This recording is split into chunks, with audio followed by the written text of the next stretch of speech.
Bismillahirrahmanirrahim. Assalamualaikum warahmatullahi wabarakatuh. Apa kabar sahabat YouTubeku semuanya? Senang sekali bisa kembali lagi bertemu dengan kalian semua bersama saya Taufik Ramadan, si tukang air Medan. Sudah lama ya kawan-kawan saya tidak mengisi konten di channel video saya karena mungkin kesibukan yang saya alami dalam 2 bulan terakhir ini. Ada satu yang ingin saya sampaikan dari video konten saya kali ini, yaitu penjelasan bagaimana cara merakit instalasi depot air minum dengan sistem rebus atau depot air masak. Jadi kawan-kawan, ada teman saya, dia ingin sekali membuka depot air rebus atau depot air yang dimasak. Jadi di mana sistem kerjanya, air yang akan dijual kepada masyarakat itu air yang terlebih dahulu direbus dulu atau dimasak dulu hingga titik didih 100 derajat Celcius, baru kemudian didinginkan dan kemudian dipasarkan. Di tempat dia sudah ada yang membuka depot air rebus menggunakan mesin pemasak seperti ini. Nah, ini mesin pemasak itu pembuatnya orang kita Medan juga. Saya kenal dengan beliau. Nah, mesin pemasak ini harganya sekitar 50 juta, sudah termasuk ongkos pemasangan ya.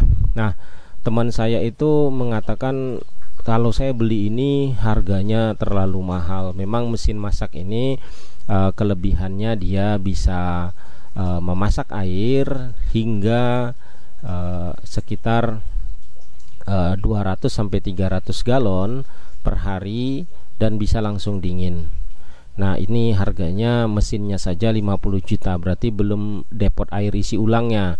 Nah, dia anggarannya tidak sampai segitu. Makanya dia coba konsultasi dengan saya, lalu saya tawarkan konsep penyaringan air depot rebus, depot masak yang juga bisa langsung segera dingin airnya tanpa harus mengeluarkan biaya anggaran sebesar itu. Nah, kawan-kawan, langsung saja kita coba bahas diagram instalasi ini. Nah, bagi kawan-kawan yang sudah bergabung di channel Taufik Ramadan, si tukang air Medan, ya silahkan like ya, komen, kemudian share video saya ini jika bermanfaat. Bagi kawan-kawan yang baru bergabung, saya ucapkan selamat datang. Jangan lupa kawan subscribe dan kawan-kawan aktifkan lonceng notifikasinya agar selalu terhubung dengan video-video terbaru dari saya, insya Allah.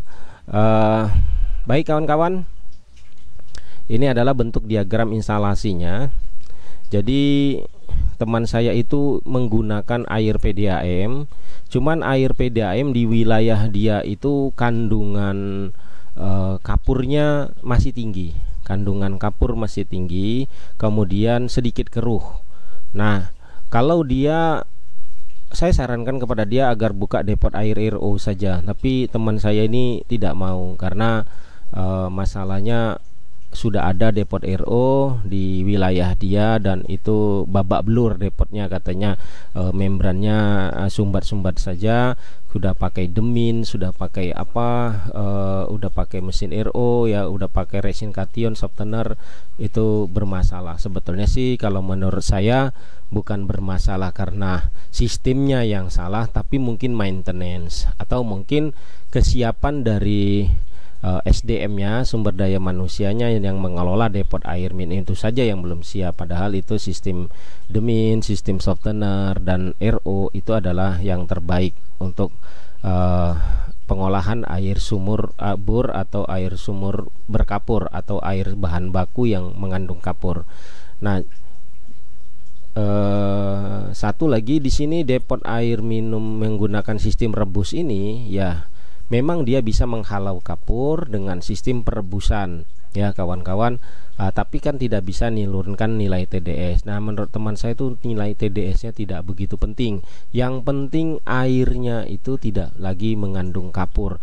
Dan masyarakat di sini itu lebih senang air yang direbus dan dimasak daripada air mentah. Mereka mengatakan air depot RO yang pakai ultraviolet yang udah itu katanya dikatakan air mentah, padahal sebenarnya mungkin saja pendidikan mereka tentang air bersih dan syarat air minum itu yang mungkin belum sampai kepada mereka, bahwasanya pengolahan pembunuhan bakteri atau penghalauan bakteri atau penghilangan semua unsur mikrobiologi dan bakteri di dalam air itu bukan hanya dengan sistem rebus ya, ada dengan sistem ultraviolet, ada sistem ozonisasi, jadi banyak. Tapi mungkin saja di wilayah dia karena pemahaman depot air masak itu lebih lebih mengena ke mereka, lebih yakin ya, maka akhirnya mau tidak mau si penjual air harus mengikuti pola pikir mereka dan lebih gampang dan lebih mudah daripada harus memberikan pelajaran secara ilmiah yang mungkin lambat laun pasti juga mungkin akan diterima, tapi mungkin mereka ya udahlah nggak ambil pusing, coba kita sudah dilihat itu depot air rebus jalan, ya udah jalan, cuman anggarannya terlalu besar, hampir 80 juta hanya membuat depot air rebus. Jadi mereka, teman saya ini coba konsultasi kepada saya, lalu saya coba berikan konsepnya kepada dia. Nah, inilah kawan-kawan konsep diagramnya, mari kita bahas satu persatu. Nah, di sini air PDAM di tempat dia kandungan kapurnya ada, tapi ya tidak parah sekali daripada air-air di pinggir pantai atau di daerah-daerah yang memang banyak bukit kapurnya. Nah, di sini air PDAM-nya mengandung kapur memang.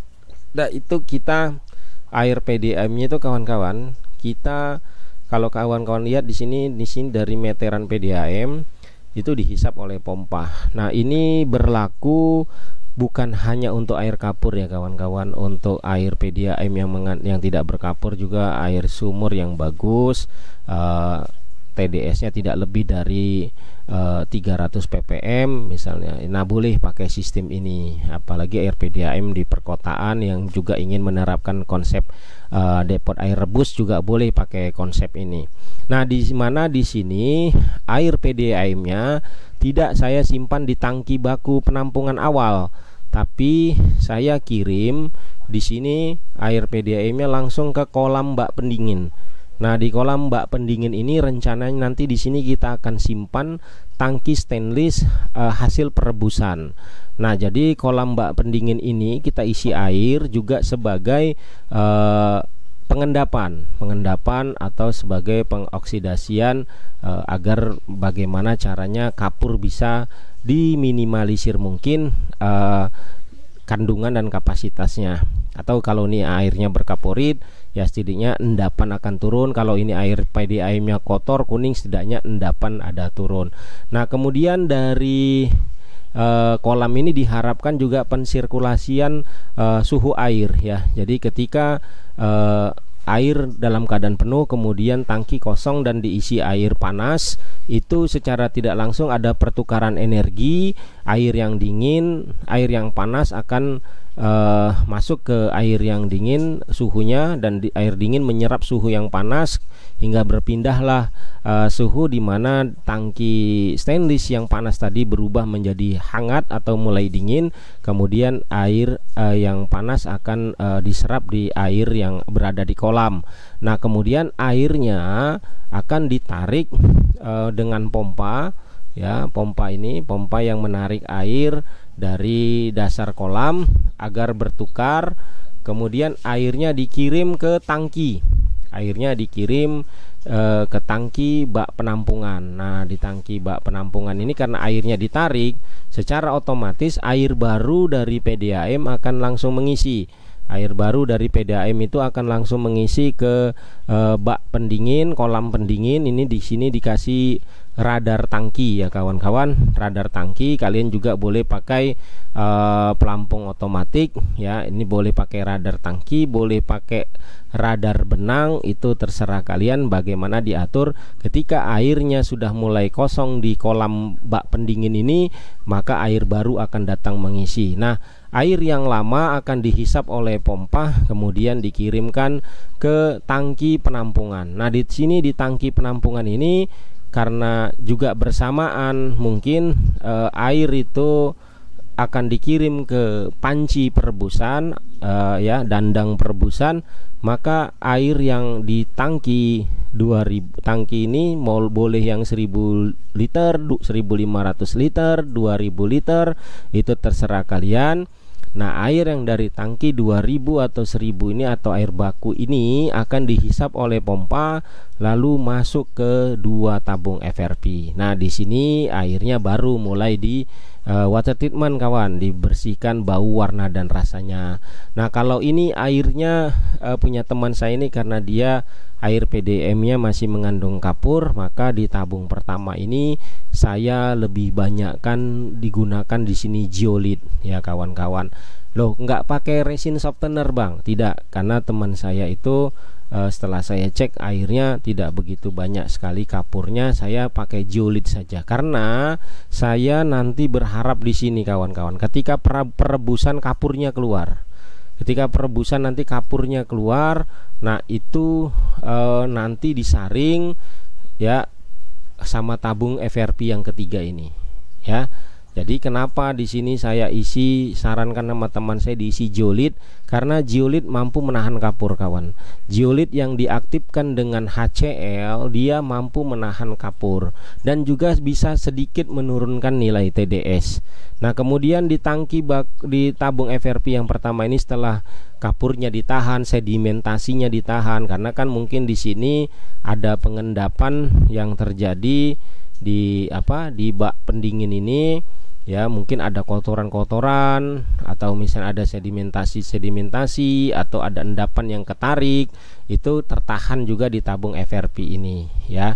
Nah, kemudian setelah dari tabung FRP yang pertama, lalu air dialirkan ke tabung FRP kedua. Di tabung FRP kedua ini baru saya netralisir bau, warna dan rasanya menggunakan pasir silika dan karbon aktif.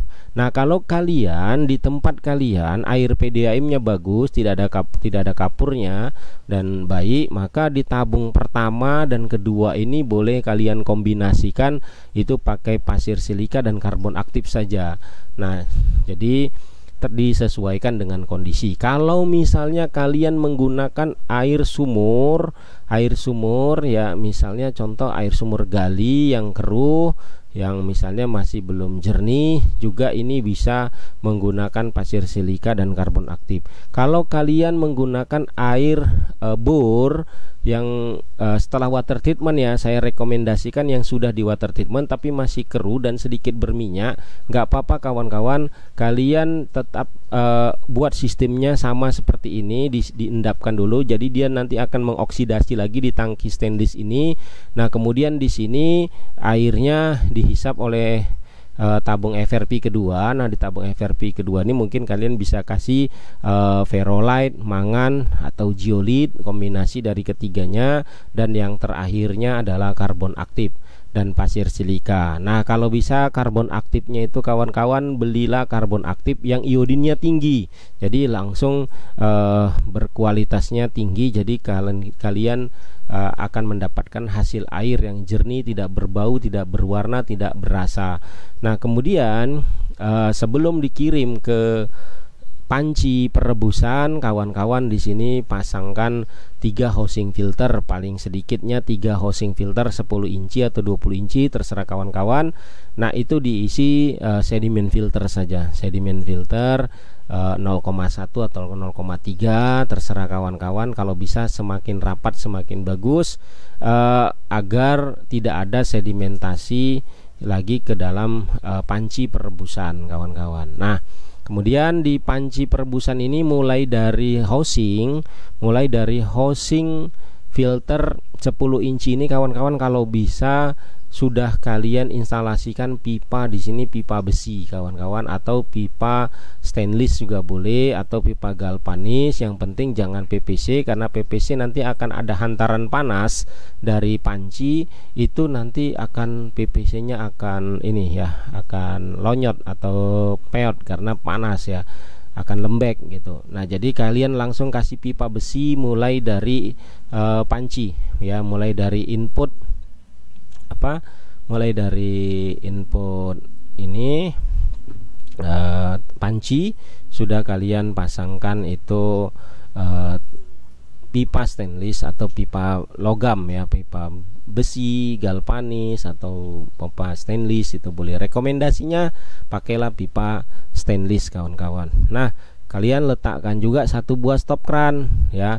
Jadi guna stop kran itu memutuskan air apabila panci sudah penuh gitu, sudah penuh. Nah, agar bisa tanpa harus kalian kontrol, kalian pengecekan, mungkin kalian bisa memasangkan otomatis di sini. Tapi ini karena panas ya, mungkin otomatisnya harus disesuaikan yang bisa tahan terhadap suhu dan panas di atas 100 derajat Celcius. Nah, kalau enggak manual saja kawan-kawan, nanti kalian pakai bangku, kalian lihat di pancinya, kalau pancinya sudah mulai penuh baru kalian matikan stop krannya ini. Agar apa? Agar uap atau panas dari hasil proses pendidihan itu tidak mengalir ke pipa selanjutnya ya. Jadi pipa-pipa di sini aman ya. Kemudian untuk kompor kalian bisa buat tungkunya itu seperti ini ya. Nah, kalian bisa mencari atau memodifikasi dari kompor-kompor gas yang satu tungku, kalian modifikasi menggunakan tungku batu atau mungkin menggunakan ompak batu, atau mungkin kalian mendesainnya langsung dengan memasang instalasi batu, pasir dan semen untuk bisa sebagai dudukan untuk panci perebusan ya. Gunakan kompor gasnya ya mau 3 kilo, mau yang langsung 10 kilo ya, itu nanti disesuaikan saja dengan kondisinya. Nah, untuk ruangan pembakaran atau ruangan rebus atau ruang pemasakan, kalian boleh membuat seperti ini ya. Kalian kasih dalam ruangan khusus dan di atasnya kalian pasangkan exhaust fan. Nah, exhaust fan-nya terserah mau pakai exhaust fan otomatis yang terbuat dari aluminium yang kalau panas dia langsung memutar baling-balingnya untuk membuang panas yang ada di dalam tungku, di dalam ruang perebusan, agar di daerah sini, daerah tempat water treatment ini atau dekat perebusan tidak terlalu panas, karena panasnya langsung dihisap oleh ini exhaust fan ya. Kemudian desainlah pancinya itu input outputnya itu berada di bawah dekat dengan ini ya. Kalau misalnya saya buat ini transparan, itu akan seperti ini ya. Kalian buatlah dia apa ya, tempat pembuangannya itu pakai pipa besi juga ya, besi atau stainless. Nah, untuk panci kalian bisa menggunakan panci stainless atau aluminium juga boleh. Yang penting diatur untuk pemipaannya menggunakan pipa berbahan logam ya, mau baik itu stainless, besi, galvanis ya, aluminium. Yang penting terbuat dari bahan logam, dan jangan lupa dipasangkan stop kran yang apabila kalau airnya sudah habis maka dikunci kemudian diisi lagi ya, dan agar sebagai pembatas tidak panas di jalur outputnya. Nah, untuk pipa output juga kalian harus pakai pipa berbahan logam ya, karena kalau PVC dikhawatirkan ikut merambat panasnya, membuat pipa-pipanya menjadi lembek ya, penyot atau lonyot gitu. Oke. Nah, kemudian airnya disimpan di tangki. Nah, tangki stainless ini disesuaikan dengan kondisi di tempat Anda. Anda boleh menggunakan tangki 800 liter, 1100 liter, atau mungkin 1500 liter dalam sebuah wadah bak. Nah, bak pendingin ini kawan-kawan terbuat dari batu ya, batu, cuman di bagian dalamnya kalian buat keramik ya, kemudian disika dan di waterproof agar air tidak bocor. Nah, berapa ukuran bak tangkinya disesuaikan dengan tangkinya juga. Nah, kalau misalnya tangkinya, contoh di gambar ini saya kasih gambar tangkinya ini ada tangki 1000, itu maka saya buat dimensi dari bak pendingin di bawah tanah itu saya buat ukurannya 150 cm kali 150 cm dengan panjang paling sedikit itu 150 cm, jadi 1,50 meter. Yang idealnya 1,80 meter atau mungkin bisa lebih. Yang penting bagaimana caranya air bisa benar-benar merendam hampir 90% dari tangki penampungan hasil perebusan. Nah, agar airnya cepat dingin ya, maka kalau bisa lakukan sirkulasi di air di dalam bak ini seperti yang saya gambarkan di wacana di awal, yaitu menggunakan pertukaran air PDAM dan pengambilan air dari bak pendingin. Jadi ketika nanti misalnya air habis dari tangki ini, maka kan air akan dikirimkan dari panci perebusan ini, air akan dikirimkan ke tangki penampungan. Nah, berarti kan kosong berarti sudah bisa dibuka ini stop kerannya. Nah, ketika stop keran dibuka maka air akan mengalir dari tangki pasti berkurang airnya di tangki baku. Nah, maka air dari bak pendingin inilah nanti yang akan mengisi kembali ke tangki baku. Ya, mungkin paham ya kawan-kawan. Jadi disinilah letak kenapa air panasnya cepat dingin gitu.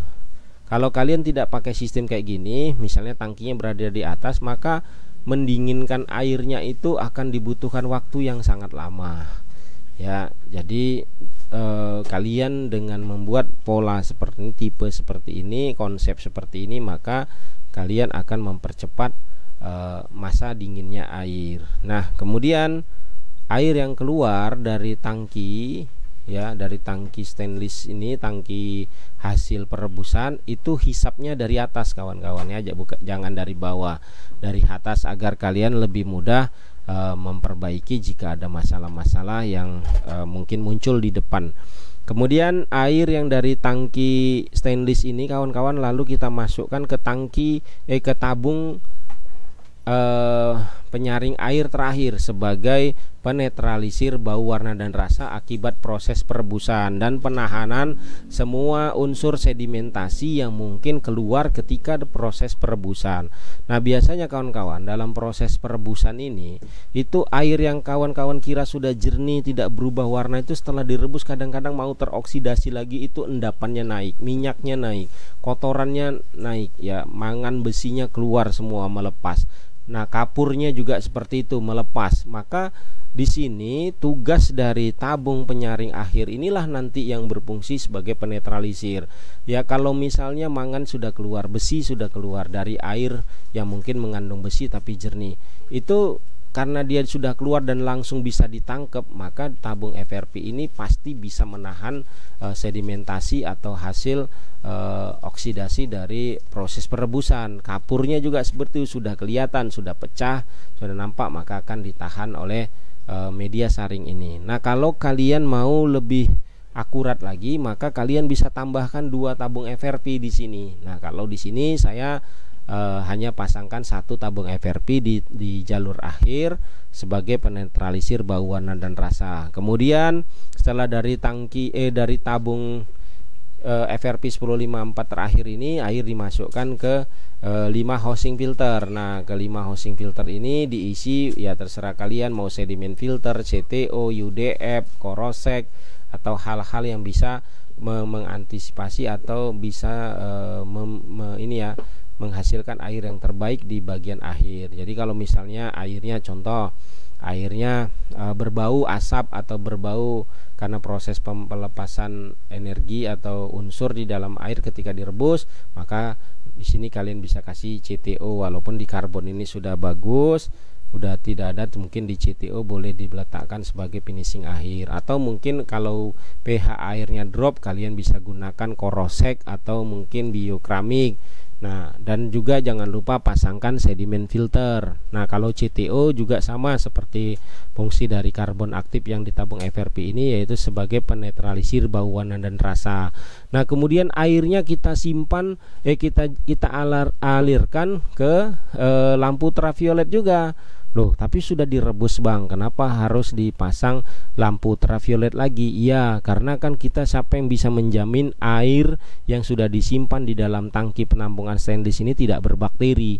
Nah, itu yang kita jaga. Ketika dia sudah dingin, dikhawatirkan dia ada bakterinya. Nah, maka lampu ultraviolet akan menetralisir itu, akan membunuh bakteri dengan sinar cahaya pada bola lampunya yang akan mematikan bakteri sehingga bisa lebih aman. Lalu keluarlah airnya ke keran-keran pembagi, ya, ke kamar-kamar pengisian, ya, di situ ada solenoid, dan juga ke jalur semprotan botol. Nah, kalau dari uraian saya ini kawan-kawan, bagaimana? Apakah kalian sudah paham cara menginstalasikan depot air minum sistem remasak, yaitu sistem rebus yang bisa cepat dingin, ya, bisa langsung cepat dingin. Insya Allah dengan metode seperti ini maka air yang hasil perebusan kalian itu akan langsung bisa cepat dingin, insya Allah, ya. Jadi ini adalah bentuk ilustrasinya, ya, bentuk ilustrasi 3 dimensinya. Nah, saya hanya membuat flowchartnya aja, ya, diagramnya, alurnya, ya, alur skema step by step dari awal sampai ke pengisian botol dari sebuah depot air minum sistem rebus. Nah, kalau konsepnya nanti silahkan kalian buat. Nah, ini adalah contoh konsep depotnya di ukuran 4 meter kali 4 meter saja kawan-kawan tempatnya. Cuman dia nanti di belakang ini kan pintu sampingnya, di belakang ini rencana ada tangki. Itu yang saya bilang tangki penampungan air PDAM di awalnya.